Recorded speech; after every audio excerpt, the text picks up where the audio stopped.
Mari kita buka firman Tuhan yang diambil dari kitab Efesus pasal 4 ayat yang ke-31 sampai 32. Dua ayat kita akan membacanya bersama-sama. Efesus pasal 4 ayat 31 dan 32. Mari kita membacanya. 1, 2, 3. Segala kepahitan, kegeraman, kemarahan, pertikaian, dan fitnah hendaklah dibuang dari antara kamu. Demikian pula segala kejahatan. Tetapi hendaklah kamu ramah seorang terhadap yang lain, penuh kasih mesra dan saling mengampuni, sebagaimana Allah di dalam Kristus telah mengampuni kami. Demikianlah pembacaan firman Tuhan pada malam hari ini. Kita berbahagia bukan karena hanya membaca, tapi juga karena kita melakukannya dalam kehidupan kita setiap hari.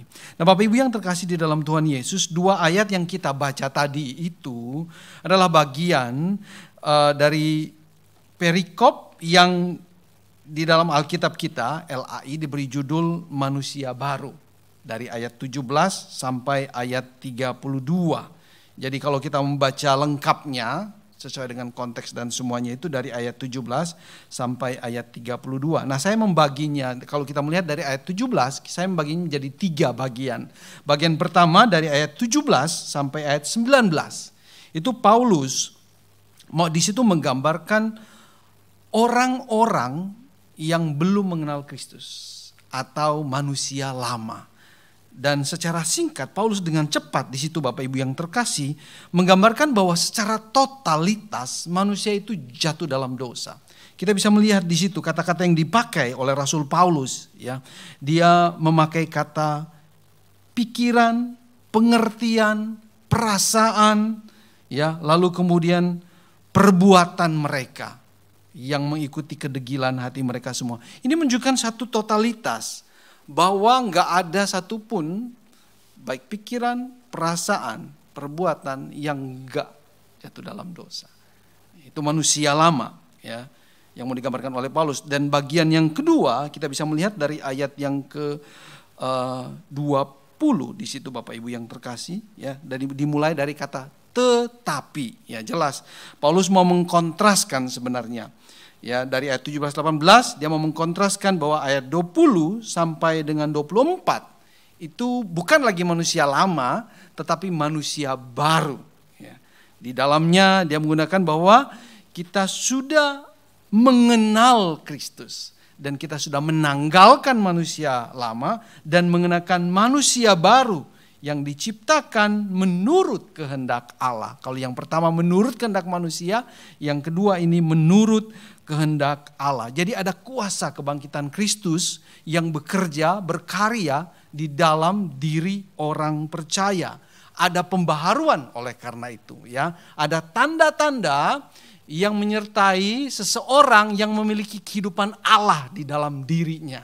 Nah, itu digambarkan di dalam ayat ke-20 ayat 20 sampai 24, dan yang bagian yang ketiga ayat 25 sampai selesai itu secara praktis. Paulus mau menggambarkan kira-kira orang yang sudah mengalami kuasa kebangkitan Kristus, manusia baru itu seperti apa sih ciri-cirinya? Nah, kita bisa membaca di ayat 25, ya. Di situ dia ada etika yang baru sebenarnya yang dimiliki, atau dengan kata lain sebenarnya komunitas orang percaya gereja Kristus harus memiliki tanda-tanda seperti ini, ya. Di situ digambarkan bahwa tidak ada kebohongan lagi di dalamnya, ya. Manusia baru atau orang-orang percaya, anggota gereja Kristus itu, ya, sekarang sudah berkata yang benar. Dulu suka marah, menyimpan marah, ya, sekarang sudah mulai mengampuni. Dulu mencuri, sekarang sudah bekerja, ya, menghasilkan untuk diri sendiri dan menjadi berkat buat orang lain. Dulu suka ngomong kotor, sekarang sudah bisa memilih perkataan yang membangun orang-orang lain, ya. Dulu gampang jatuh dalam dosa, sekarang sudah bisa menyangkal diri, mengontrol diri untuk melakukan kebenaran firman Tuhan. Dan menariknya di ayat 31, ayat yang kita baca, dan 32, khususnya ayat 31, Bapak Ibu yang terkasih, di situ digambarkan bukan masalah etika tetapi masalah emosi. Ya, di situ kita membaca segala kepahitan. Itu ngomong tentang dosa dalam emosi sebagai akar dari kejahatan. Kejahatan yang kelihatan, ya, di situ kepahitan, kegeraman. Nah, kepahitan sebenarnya, jadi saya akan sedikit dalam di sini Bapak Ibu yang terkasih. Kepahitan adalah kemarahan yang tersimpan di dalam hati, ya, atau ketidakmampuan untuk mengampuni orang-orang yang sudah menyakiti dirinya. Nah, kepahitan ini diterjemahkan dari kata Yunani pikria, ya, dan kalau dalam bahasa Ibraninya itu adalah kata mara, ya, pikria atau mara dalam bahasa Ibrani. Nah, kata ini secara literal kadang-kadang dipakai untuk makanan, ya, makanan yang pahit, makanan yang asam, atau yang bertolak belakang dengan rasa yang enak, dengan kata manis, ya, bertolak belakang dengan kata manis, ya. Tetapi kalau secara figuratif itu dipakai Bapak Ibu yang terkasih untuk menyatakan, untuk menunjuk kepada orang yang sedih atau orang yang marah dan mengekspresikan kemarahannya dengan suara yang keras, teriak-teriak, ya. Nah, ini kata ini menggambarkan ini semua, gitu ya. Jadi kepahitan itu sebenarnya kemarahan yang tersimpan di dalam hati. Nah, kepahitan ini tidak terjadi dalam waktu yang singkat, Bapak Ibu yang terkasih, tetapi dalam jangka waktu yang lama. Seperti kalau kita masak itu ada yang disebut dengan slow cooker, ya kan? Di situ lama jadi empuk kan makanannya karena lama, ya. Nah, kepahitan, kemarahan itu ketika disimpan di dalam hati, lalu diingat kembali, dipikirkan lagi, lalu diucapkan dengan kata-kata, disimpan lagi dan terus menerus. Itu yang terjadi, maka itu akan menjadi kepahitan, kekecewaan, frustrasi yang terus menyertai hidup orang tersebut. Dan hati yang pahit, ya, itu akan tergambar di dalam perkataan dan di dalam perbuatan sehari-hari, baik sadar maupun tidak sadar. Nah, ayat 31 menunjukkan formasi sebenarnya dari kejahatan, dari apa yang kita lihat di luar, kejahatan itu, ya. Di situ dipakai kata kegeraman, kemarahan, pertikaian dan fitnah, ya, dan segala kejahatan. Akarnya mau ditunjukkan sih bahwa akarnya sebenarnya dari kepahitan, dari kemarahan yang disimpan di dalam hati, lalu kemudian diungkapkan, diekspresikan melalui kemarahan yang terlihat. Kegeraman itu kalau kita meneliti bahasa aslinya itu satu kemarahan yang spontan. Sedangkan kemarahan dari kata kemarahan yang kedua, ya, kemarahan itu satu kemarahan yang muncul dari ketetapan hati dan bersifat judgmental kepada orang lain. Lalu kemudian kita melihat ada fitnah, ya, perkataan kotor tentang orang lain. Lalu disimpulkan dengan segala macam kejahatan dan akarnya adalah kepahitan itu. Nah, Bapak Ibu di dalam Yakobus menulis hal yang mirip sebenarnya. Ketika Yakobus di dalam pasal 3 di kitab Yakobus, ya, menulis tentang kuasa lidah. Nah, Yakobus di situ menggambarkan, memberikan satu pertanyaan retorik, dia bilang, ya, dia katakan bahwa mungkin nggak sih dari mata air yang sama itu keluar mata air pahit dan mata air tawar, air pahit dan air tawar, mungkin nggak? Itu pertanyaan retorik, karena yang mau digambarkan oleh Rasul Yakobus itu adalah perkataan sebenarnya. Bisa nggak dari mulut yang sama keluar kutuk dan keluar pujian kepada Tuhan? Jawabannya enggak, ya. Sebenarnya jawabannya enggak. Tetapi itu yang terjadi kepada orang-orang percaya. Dan yang mau dikatakan sebenarnya adalah kalau perkataanmu masih mengeluarkan perkataan kotor, cek hatimu. Jangan sampai masih ada kepahitan di dalam hatimu. Apa yang keluar di mulutmu itu bisa jadi keluar dari hati yang pahit. Nah, contoh yang lain nih, Bapak Ibu yang terkasih, bagaimana hati itu mempengaruhi perkataan dan perilaku kita itu, apa yang ditulis di dalam Kisah Para Rasul pasal 8. Ada seorang yang namanya Simon, ya, kalau Bapak Ibu ingat ceritanya, seorang tukang sihir. Lalu kemudian dia bertobat, ya, lalu dia ikutin Petrus dan Yohanes, ya. Sampai satu waktu Petrus dan Yohanes mendoakan jemaat Tuhan, menumpangkan tangan, lalu Roh Kudus turun atas mereka, dan dia pingin memiliki kuasa itu. Lalu dia bilang, berikan kuasa itu, saya akan kasih uang ke kamu, ke Petrus gitu ya, dan Yohanes, ya. Tapi Petrus mengatakan di situ bahwa hatimu itu pahit seperti empedu. Ya, atau dengan kata, memang tidak dijelaskan di situ mengapa hati Simon pahit. Tetapi di sini menunjukkan bahwa keinginan Simon memanipulasi, ya, kita katakan karunia Allah dengan uangnya itu keluar dari kepahitan yang ada di dalam hatinya. Entah apa yang terjadi dengan masa lalunya, Bapak Ibu yang terkasih. Tapi jelas ada hubungan antara perkataan perbuatan yang salah, yang berdosa, dengan hati yang pahit. Ya. Nah, oleh karena itu, kalau kita memakai perspektif ini, kacamata firman Tuhan, Bapak Ibu yang terkasih, dan kita melihat ke sekeliling kita, keluarga-keluarga Kristen, bahkan kita lihat gereja-gereja Kristus, dan secara luas orang-orang di sekeliling kita dengan berbagai macam kejahatannya, saya berani simpulkan kemungkinan besar karena memang ada kepahitan di dalam hatinya. Atau boleh kita katakan bahwa semua orang itu pernah mengalami kepahitan di dalam hatinya. Dalam berbagai macam pengalaman, melalui berbagai macam pengalaman di dalam hidupnya, setiap orang itu pernah mengalami kepahitan ini yang bisa menimbulkan kegeraman, kemarahan, lalu melakukan berbagai macam kejahatan. Satu berita yang belakangan lagi viral, ya, tentang seorang anak muda yang memukul anak muda yang lain sampai koma, ya, dari keluarga yang dikatakan adalah keluarga orang percaya sebenarnya. Tapi kita bisa lihat bahwa mengapa dia bisa melakukan itu? Ya karena ada kepahitan sebenarnya di dalam hatinya. Nah, dan itu saya percaya, dan itu Bapak Ibu yang terkasih sebenarnya dikonfirmasi oleh firman Tuhan. Kalau kita melihat, saya akan berikan kurang 2 atau 3 kisah yang menunjukkan bahwa peristiwa-peristiwa yang pahit, yang bisa menimbulkan kepahitan di dalam hati, itu terjadi bahkan di dalam keluarga. Ya, di antara orang-orang yang mengaku bahwa dia mengasihi, tapi justru yang terjadi sebaliknya. Ya. Yang pertama itu tentang Yusuf di dalam Perjanjian Lama. Ya, di dalam kitab Kejadian. Dan sebenarnya kita tahu kisahnya, ya.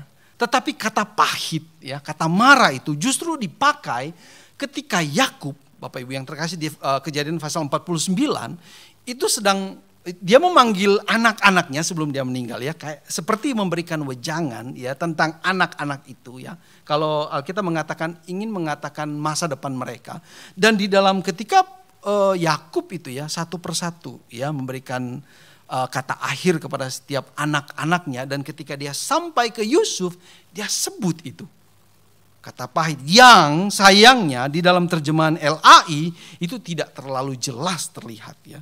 Di dalam Kejadian pasal 49 ayat 23, ya. Di dalam LAI ditulis begini, walaupun pemanah-pemanah telah mengusiknya, ini ngomong tentang Yusuf, ya, memanahnya dan menyerbunya, namun panahnya tetap kokoh dan lengan tangannya tinggi liat, dan seterusnya. Nah, yang dipakai kata marah sebenarnya di situ, Bapak Ibu yang terkasih, saya nggak tahu bagaimana LAI menerjemahkannya, tapi kalau kita memakai dalam bahasa sehari-hari, ya, kalau kita lihat di dalam aplikasi bahasa Indonesia BIMK, ya, BIMK, di situ diterjemahkan begini, musuh menyerang dengan sengit, ya. Kata sengit itu terjemahan dari kata marah. Musuh menyerang dengan pahit, pahitnya sebenarnya di situ ya.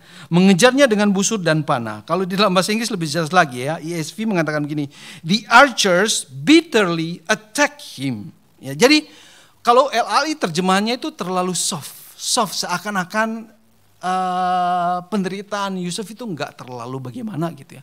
Tetapi di dalam terjemahan bahasa Inggris penderitaannya luar biasa. Artinya apa yang terjadi dengan Yusuf sungguh-sungguh satu kejadian yang sangat punya potensi yang sangat besar untuk membuat dia pahit di dalam hatinya. Dan yang menyakitkan, lebih menyakitkan adalah yang menyebabkannya itu siapa? Ya saudara-saudara, kakak-kakaknya, koko-kokonya semua. Gitu loh Bapak Ibu yang terkasih. Dan ini sebenarnya membuat kita bertanya ya dalam diri kita. Ya.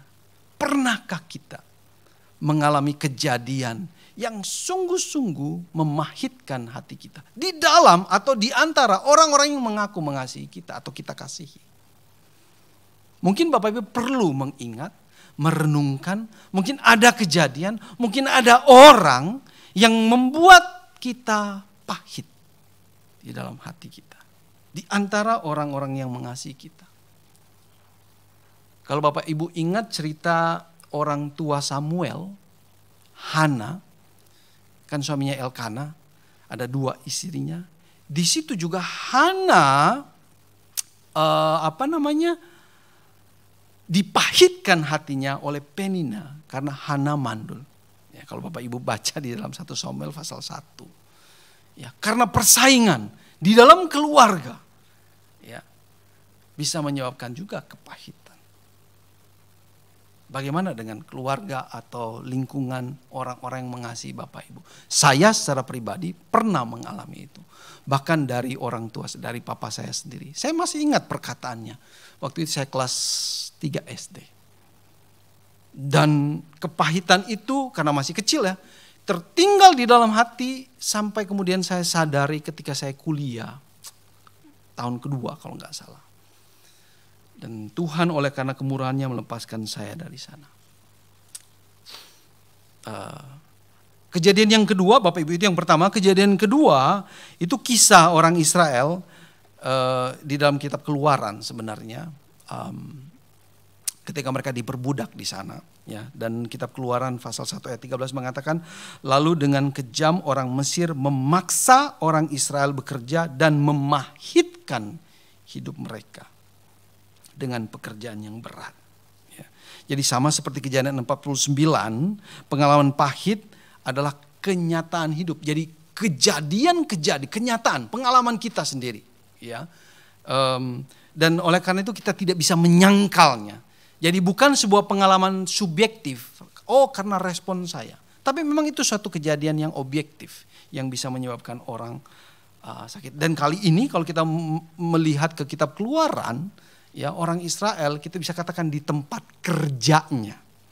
Ya, di tempat kerja orang Israel mereka dipahitkan hatinya oleh pengalaman itu. Dan saya mengajak Bapak Ibu untuk merenungkan di tempat kerja kita. Mungkin ada orang di tempat kerja kita yang membuat suasana sehingga kita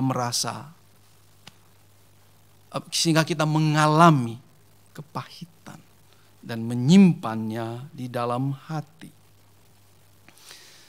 Dan puji Tuhan saya juga pernah mengalami ini di tempat kerja saya sebagai hamba Tuhan tentu saja. Dengan sama hamba Tuhan yang lain. Nah ini kenapa saya bilang begini? Karena ini pengalaman kita. Dan kalau kita tidak cukup waktu untuk merenung dan melihat, mungkin ini akan lewat. Tetapi jelas itu akan tergambar dalam perkataan dan perbuatan kita. Mungkin orang yang akan melihat apa yang terjadi. Bagaimana jalan keluarnya Bapak Ibu yang terkasih?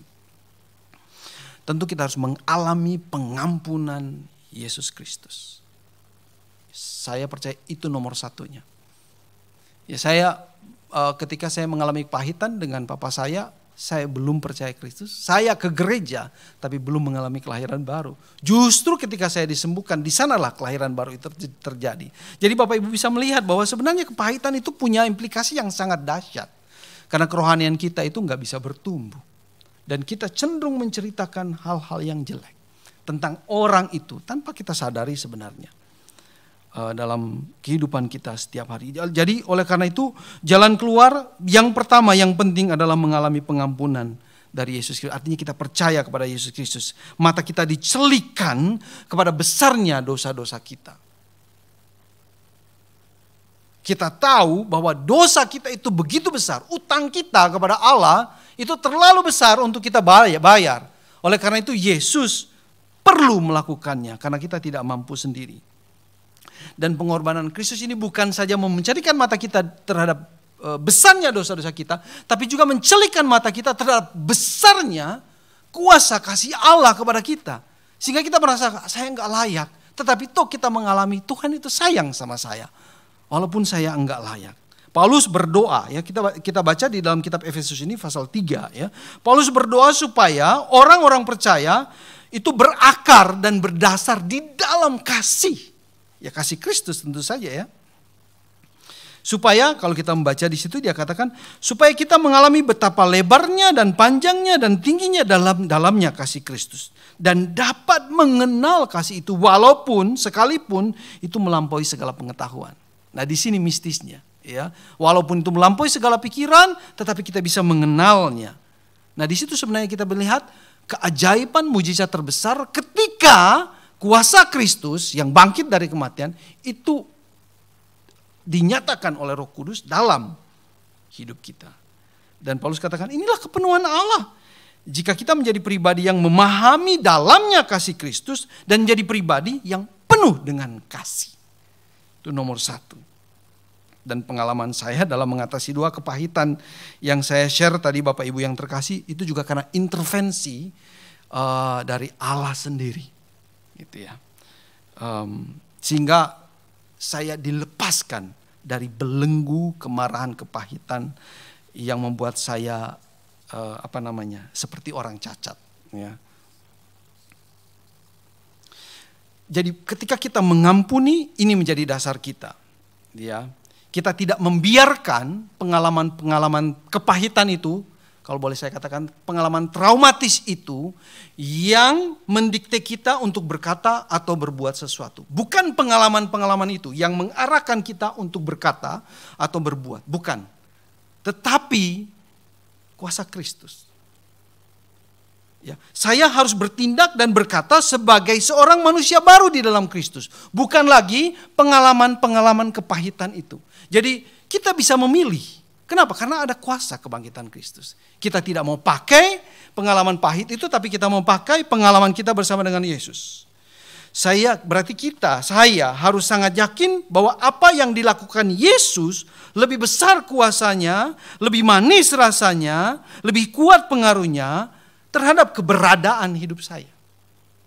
Yesus dan firman-Nya yang harus mempengaruhi saya dalam perkataan dan perbuatan. Bukan lagi pengalaman-pengalaman tersebut.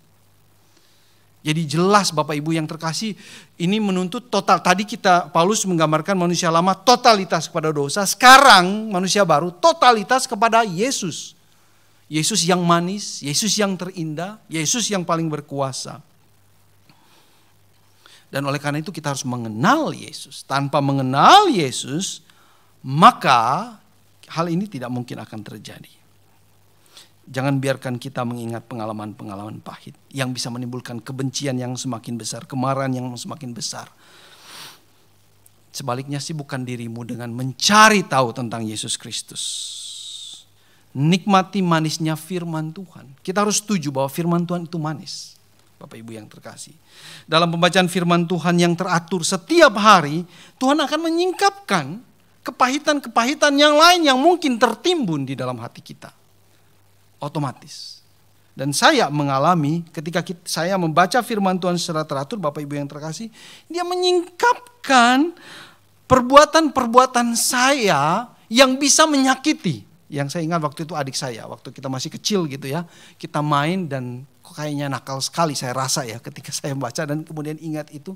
Dan saya harus minta maaf kepada dia. Entah dia rasa pahit atau enggak, tapi saya datang dan minta maaf kepada dia. Dan saya percaya banget, kalau kita dengan setia membaca firman Tuhan, apa yang terkubur di dalam hati kita yang tidak seharusnya ada, Bapak Ibu yang terkasih, itu akan diungkapkan oleh Tuhan melalui pembacaan firman yang teratur.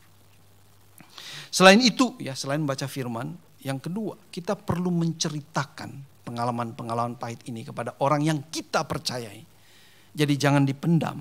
Saya orang yang introvert ya, tetapi saya belajar menceritakan kepada orang yang saya percayai, istri saya, tentang pengalaman-pengalaman yang kadang menurut saya nggak adil gitu ya. Tapi saya ceritakan kepada dia, bukan untuk mencari solusi, tetapi ada release, keluar dari diri kita. Itu sangat penting. Karena kalau kita pendam itu di dalam hati, itu bisa keluar dalam bentuk yang negatif. Tanpa kita sadari, itu bisa terjadi. Tanpa kita bisa kontrol. Selain itu, kita perlu, mungkin kalau kita susah menceritakan itu kepada orang lain, pengalaman saya mulai dengan menulis dalam diary. Enggak secara teratur, tetapi ketika saya mengalami pengalaman yang sedih, yang enggak ideal, saya tulis di dalam diary dan saya berkeluh kesah di dalamnya, Bapak Ibu yang terkasih. Dan itu cukup membantu. Dan kalau saya buka diary saya yang dulu, isinya gitu-gitu aja. Dan saya bersyukur bahwa itu bekerja dengan baik sebenarnya untuk merilis, melepaskan dari kepahitan itu. Dan satu hal lagi yang penting sebenarnya, firman Tuhan mengatakan kita bisa curhat, cerita kepada Tuhan. Contohnya itu sebenarnya Hana sendiri ya. Ketika dia merasa tertekan dan pahit oleh karena perbuatan dari Penina gitu ya. Dia datang ke bait Allah, dia cerita kepada Tuhan, dan Eli melihat mulutnya komat kamit, dia pikir ini perempuan mabuk gitu ya. Tapi sebenarnya dia cerita hatinya kepada Tuhan. Dan siapa namanya, Raja Daud, kalau kita baca di dalam Mazmur 39, di situ dia berkeluh kesah kepada Tuhan sebenarnya. Kekhawatirannya, ketakutannya, dia ceritakan kepada Tuhan. Dan saya coba mempraktekannya, dan itu juga bagus sebenarnya. Untuk merilis tekanan-tekanan yang kita hadapi dalam hidup ini. Karena dunia ini penuh dengan ketidakadilan, itu kenyataannya. Bapak Ibu yang terkasih. Oleh karena itu, pengampunan Kristus nomor 1, ya. Tetapi kita perlu melakukan beberapa hal, bukan menambah ya, bukan berarti Kristus nggak cukup, enggak ya. Sebagai manusia yang lemah, sebagai manusia yang rentan terhadap itu, kita perlu melakukan hal-hal yang penting. Tetapi dasarnya adalah pengampunan di dalam Yesus Kristus, dan kita memberikan pengampunan pada orang lain karena kita mengalami pengampunan itu, bahwa hutang kita lunas dibayar, dan kita nggak mau berutang pada orang lain, atau tidak mau orang lain berutang sama kita. Anggap lunas dalam anugerah Tuhan. Mari kita tundukkan kepala, kita berdoa.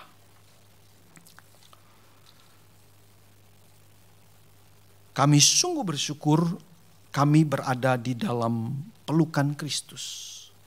Kami sungguh bersyukur kami mengalami kuasa kasih Allah di dalam Yesus Kristus.